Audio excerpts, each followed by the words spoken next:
အားလုံးပဲမင်္ဂလာပါတာလီစောပါမျိုးတို့ကျွန်တော်တို့ကိုပြပါကျွန်တော်တို့ဒီနေ့ကားတစ်စီးရဲ့ body စိတ်ပိုင်းတွေကိုကျွန်တော်တို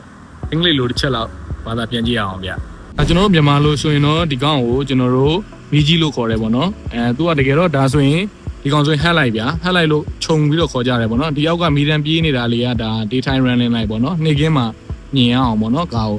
ဒီအောက်ကကောင်လေးဆိုရင်ဒါကတော့ကျွန်တော်တို့မြန်မာလိုဆိုရင်တော့နှင်းခွဲပြီးခေါ်ကြတာပေါ့အင်္ဂလိပ်လိုဆိုရင်တော့သူက fog light လို့ခေါ်ပါတယ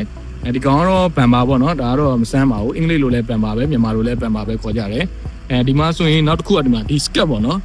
ဒီ skirt ကိုကြတော့ကျွန်တော်တို့ကဒီအရှိ skirt ဆိုပြီးမခေါ်ဘူးဗျသူကဘယ်လိုခေါ်မလဲဆိုရင်ပန်ပါကာပါဒါကပန်ပါသူကကာပါပန်ပါကာပါအဲ့လိုခေါ်ရဲပေါ့နော်ပြီးရင်ဒီမှာတစ်ဆက်တည်းပြချင်တာကဒါဆိုရင်ဒါကျွန်တော်တို့ကဒီ horn တွေပါတီးထားတဲ့နေရာလေးပေါ့နော်ဒီနေရာလေးကိုကြတော့ gray လို့ခေါ်ပါတယ်ကျွန်တော်တို့မြန်မာခေါ်ကြတော့ share လို့ခေါ်ကြတယ်ပေါ့နော်ဒီမှာတော့ဒါအင်္ဂလိပ်လို့ဆိုရင်တော့ဒါ gray လို့ခေါ်တယ်ပြီးရင်တစ်ဆက်တည်းပြပေးချင်တာကဒီမှာ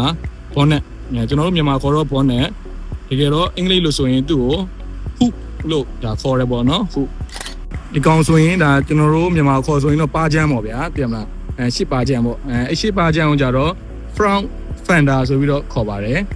ပြီးရင်တော့ဒါကတော့ကျွန်တော်တို့ခေါ်ဆိုရင် Batman ပေါ့ဗျာတကယ်တော့သူက side mirror လို့ခေါ်ပါတယ်ဗျပြီးရင်ဒီကောင်လေးပေါ့နော်ဒါလေးကတော့ကျွန်တော်တို့ရိုးရိုးပဲလက်ကင်ပေါ့နော် door handle လို့ခေါ်ပါတယ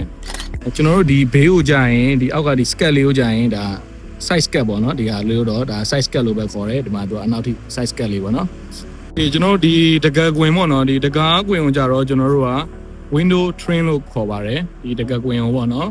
ဒီနောက်ပြီးရင်ဒီကောင်လေးတွေဒီဟာလေးတွေကိုကြတော့သူကဘယ်လိုခေါ်လဲဆိုရင်ဗာလဲ pillar trim လို့ခေါ်တယ်ပေါ့နော်ဒါဆိုရင်တော့ဒါ pillar trim ဒီအပေါ်တော့ဒါအမိုးပေါ့ဗျာအမိုးကတော့ roof ပေါ့နော်ဒါတော့မဆန်းဘူးပေါ့နော်ဒီအမိုးကြီးကိုတော့ဒီကားခေါင်မိုးတော့ဒါ roof လို့အင်္ဂလိပ်လိုခေါ်တယ်ပေါ့ပြင်ကြီးကိုဒါကျွန်တော်အခုအရှိအစိတ်ပိုင်းတွေကိုပြောပြပြီးသွားပြီဆိုတော့ကျွန်တော်တို့ဒီကားရဲ့အနောက်အစိတ်ပိုင်းတွေကိုတစ်ချက်လောက်တွားကြည့်လိုက်မယ်ဗျအစိတ်ပိုင်းမှာဆိုရင်ဒီ found line တွေပေါ့နော်ဒီနားကိုဒါကျွန်တော်တို့မြန်မာလိုဆိုရင်တော့အနောက်တင်မာချမ်းခေါ်တာပေါ့နော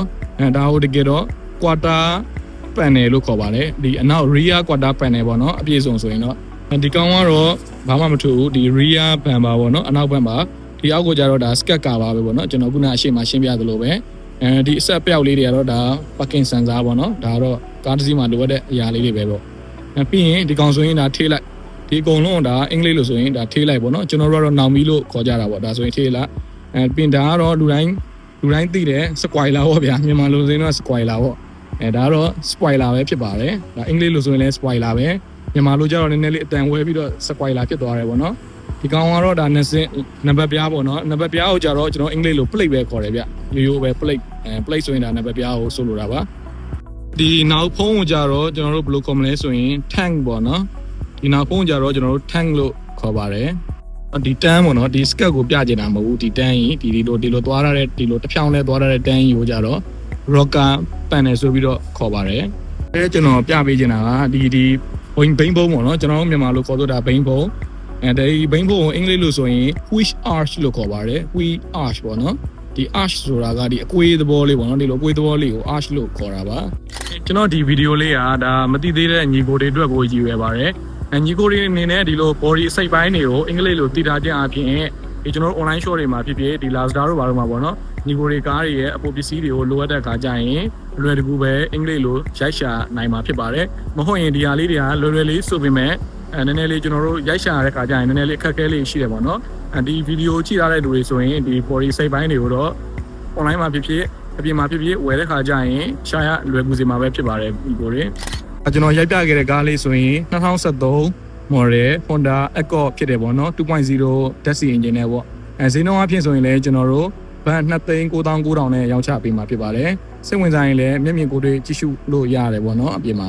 ကျွန်တော်ပြောပြခဲ့တာတော့ကားအပြင်ပိုင်း body စိတ်ပိုင်းတွေကိုဒါကျွန်တော်ပြောပြခဲ့တာဖြစ်ပါတယ်ဒီအတွင်းပိုင်းစိတ်ပိုင်းတွေကိုသိချင်ရင်လည်းကျွန်တော်နောက်ဗီဒီယိုတစ်ခုနဲ့ထပ်ပြီးတော့တင်ပေးပါဦးမယ်ညီကိုတွေဒီလိုမျိုးကားနဲ့ပတ်သက်တဲ့အကြောင်းအရာလေးတွေကိုသိချင်ရင်ကျွန်တော်အကောင့်ကို like and follow လေးလုပ်ထားဖို့လည်းမမေ့ပါနဲ့ညီကိုတွေ